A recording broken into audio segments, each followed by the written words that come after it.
Bonjour la belle diaspora, bonjour tout le monde, j'espère que vous vous portez bien. Si vous êtes nouvelle ici mes belles, soyez les bienvenus. Installez-vous, je vous accueille à cœur ouvert et à bras ouverts. Aujourd'hui, nous sommes à la troisième vidéo de notre série Les secrets de la diaspora dynamique. Nous parlons aujourd'hui de travail. Nous allons surtout parler de l'état d'esprit. Quel est l'état d'esprit qu'ont ces autres de la diaspora qui se hissent et vivent dans une certaine classe? Comment font-ils pour vivre dans une classe plus élevée, pour avoir plus de moyens, avec un style de vie plus raffiné et plus abondant? Qu'est-ce qu'ils ont fait? Dans cette vidéo, nous allons surtout parler de l'état d'esprit. Parce qu'en toute chose dans la vie, avouons-le, c'est l'état d'esprit. Même au niveau du travail. L'intention que tu as quand tu travailles est très importante parce qu'elle va définir le type de travail que tu feras et la rémunération que tu recevras. Ces personnes ont un état d'esprit très spécifique au niveau du travail. La première chose, c'est que elles ont éliminé les pensées limitantes. Les pensées limitantes sont un blocage. Quand nous arrivons dans la diaspora, on nous accueille parfois avec certains conseils. Et la majorité de ces conseils, oui, je dirais la majorité, sont des pensées limitantes. L'une de ces pensées limitantes, c'est que quand tu vis dans le social, tu peux réaliser ta vie en toute sérénité. Et parfois on dit, dans tous les cas, tu t'es déjà trop battu. Maintenant, repose-toi. C'est un piège, ma belle. C'est un piège de la pauvreté. Et les personnes qui réussissent de façon exponentielle dans la diaspora n'écoutent pas ce genre de conseils.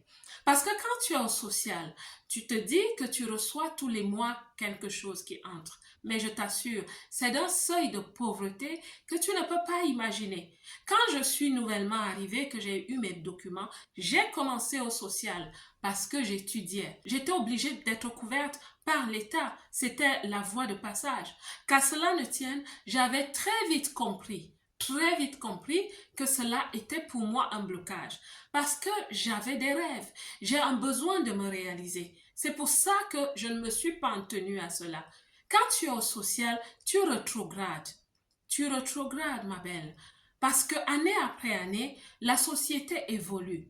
Les gens autour de toi évoluent. Tu n'es pas en contact avec la société, j'ai failli dire la vraie société, mais je souhaite parler des personnes qui sont dynamiques, qui réfléchissent, qui regardent de façon proactive vers l'avenir. Non, parce que tu es à la maison.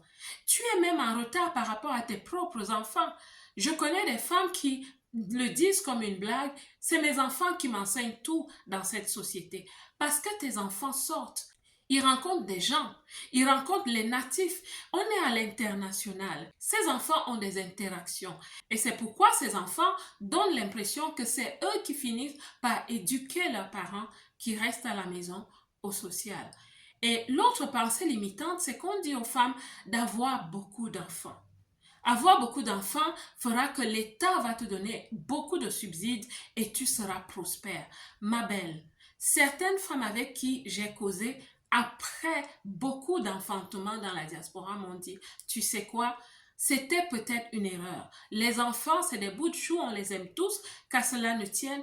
C'était peut-être une erreur parce que le retour sur cet investissement que j'escomptais, je ne l'ai pas reçu. En réalité, les faits sont que l'enfant a des besoins et chaque argent qui entre est important pour cet enfant. Les enfants grandissent. Il faut renouveler leur garde-robe tout le temps. Il y a des fêtes, il y a leur récréation, il y a des vacances, il y a beaucoup de besoins à couvrir pour un enfant.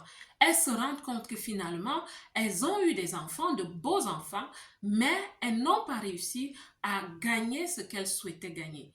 Finalement, elles rétrogradent parce que, enfant après enfant, elles n'ont pas eu le temps de vraiment s'arrêter pour étudier. Vous voyez, c'est des pensées limitantes qu'on a dans la diaspora qui bloquent énormément de personnes. Je ne suis vraiment pas en train de juger. Nous parlons des faits, nous parlons de la réalité. Le fait d'être au social n'est pas une zone de prospérité. Pas du tout. Quand on souhaite réussir dans la diaspora, on sort de cette zone. Et il y a une autre catégorie de personnes qui se dit, moi, ce n'est pas le social, moi, ce n'est pas beaucoup d'enfants, mais je ne sais pas comment sortir ma tête de l'eau. Je comprends ces personnes parce que j'ai vécu cela. Et vous savez comment moi, j'ai tourné ma situation à 360 degrés? Je me souviens un jour, c'était 3 jours avant la fin du mois. Je n'avais plus d'argent pour vivre. Je n'avais plus d'argent pour m'acheter à manger. Je me souviens que le 3e jour avant la fin du mois, j'avais encore un peu de pâtes, des spaghettis. J'ai pu me débrouiller avec, mais je savais que c'était la dernière chose qui me restait dans mon grenier. Les 2 derniers jours, je ratissais le réfrigérateur. Je prenais mes épices et je créais des bouillons au moins pour me soutenir. Ce jour-là, je m'étais arrêtée et je me suis dit, il y a quelque chose qui ne va pas. Il y a quelque chose que je ne fais pas bien. J'avais décidé de changer les choses. Et je ne sais pas pourquoi je n'avais pas tapé ma main sur la table, mais c'est mon pied que j'ai tapé sur le sol en faisant une grande déclaration qui a tout changé pour moi. J'ai déclaré ce jour que cela ne m'arrivera plus jamais. Je ne savais pas comment j'allais le faire, mais j'avais décidé que cela ne m'arrivera plus jamais. Vous voyez, la prospérité part de l'état d'esprit. Cela part de l'intention. Mais tu me diras, mais pratiquement, je vais te dire, tant que tu ne comprends pas l'impact du manque dans ta vie, tu ne peux pas changer. Tu me diras, mais c'est dur de ne pas pouvoir payer mes factures. Je sais, tu le ressens, mais tu ne comprends pas encore l'impact sur ta vie. C'est-à-dire le fait que tu ne réalises pas les rêves avec lesquels tu es venu dans la diaspora. Le fait que tu es en train de regresser alors que tout le monde avance.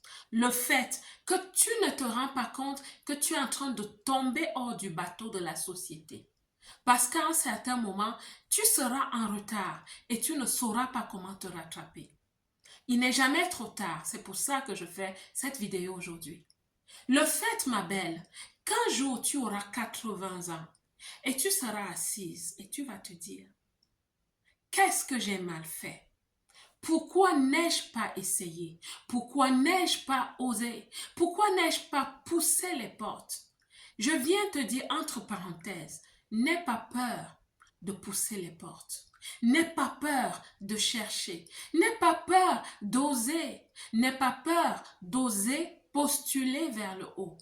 Où tu travailles, ne te dis pas, je ne suis pas le type de personne qui entre dans ces bureaux.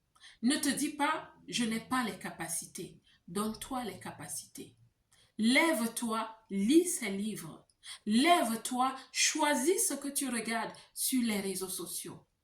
Quand tu vas comprendre l'impact de ce que le manque fait dans ta vie, sur le court terme, à mi-terme et à long terme, ma belle, tu vas te lever. Quand tu comprendras l'impact que cela a sur tes enfants, sur l'avenir de tes enfants. Parce qu'aujourd'hui, pour celles qui ont atteint un certain niveau, tu as une maison, tu as une voiture et tu te dis, Hakuna Matata, tout va bien pour mes enfants. Mais souviens-toi, la société change. Les choses évoluent, elles se transforment, elles deviennent même très complexes. Avec l'intelligence artificielle, les choses changent. Il y a des boulots qui n'existeront plus. Il faut lever le niveau, même pour tes enfants. Ose espérer que tes enfants peuvent aller dans de très grandes écoles. C'est aujourd'hui que tu dois changer la donne. En postulant vers le haut, par exemple, en sortant d'un certain train-train, élève le niveau. Élargis tes pensées, élargis ta vision, ma belle. Élève le niveau. Parce que je t'assure, le manque a un impact. Et les personnes qui réussissent de façon exponentielle dans la diaspora ont compris ces choses. Ces personnes n'investissent pas pour elles seules, elles investissent pour les générations futures.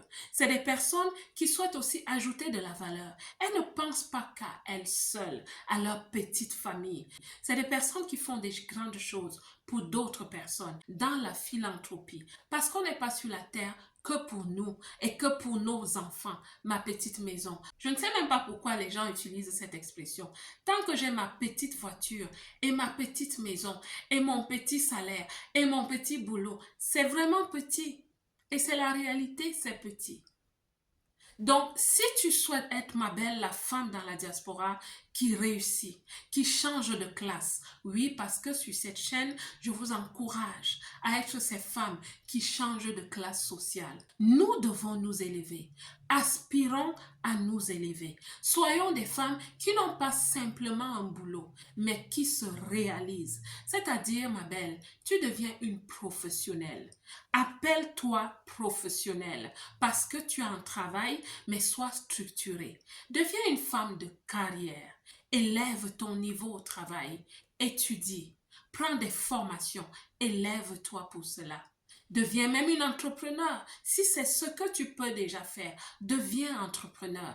Élève le niveau. Change de classe sociale, ma belle. Tu peux aussi devenir investisseur. En ce moment, plusieurs d'entre nous apprenons à investir en bourse à un petit niveau. Mais il faut commencer par quelque chose. Deviens cette femme exponentielle qui va explorer les possibilités qui vont l'aider à avancer dans la vie. Sors du 30 quotidien. Sors de la vie métro, boulot, dodo. Sors de ce cercle. Sors de l'eau. Sors du lot. Brise les plafonds de verre, ma belle. Il y a des personnes dans la diaspora, je vous assure, qui réussissent de façon exponentielle. Donc, ma belle, aspire à plus parce que tu peux plus. Aspire à plus, ma belle, parce que tu le peux. Tu peux plus. Tu as du potentiel. Une autre chose que font les champions de la réussite dans la diaspora, c'est qu'elles sont focalisées. Elles ont des objectifs, des priorités. Comme disent les Anglais, laser focus. Le laser, il ne va pas comme ça. Le laser, il est droit. Ces personnes ne regardent que devant parce qu'elles se sont donné une grande vision. Elles ont des objectifs à réaliser. Donc, elles ne regardent ni à gauche ni à droite. Ces personnes sont aussi très empathiques. Quand elles regardent à gauche ou à droite, c'est pour tenir quelqu'un, pour l'aider à se relever et à continuer. Elles sont très généreuses parce qu'elles ont compris l'intelligence émotionnelle. Qu'à cela ne tienne, elles restent focus, reste focalisée, ma belle. Choisis tes combats dans la diaspora. Quelqu'un n'a pas répondu à ton texte, s'il te plaît, continue ta vie. Quelqu'un ne t'a pas appelé, ma belle, tu as une vision à réaliser, continue ta vie. Un collègue t'a dérangé au travail, brosse-la de ton épaule. Tu n'es pas là pour ça, tu es là pour un objectif. Choisis tes combats, sors des distractions. Ce n'est pas tous les mois, toutes les fins de mois que tu dois répondre aux appels d'aller en Italie, en Turquie pour faire des courses. Non, ma belle, tu as des choses à réaliser dans la vie. Tu as un destin à réaliser pour toi et pour ta famille et même pour plusieurs autres personnes peut-être. Sors des canevas de distraction.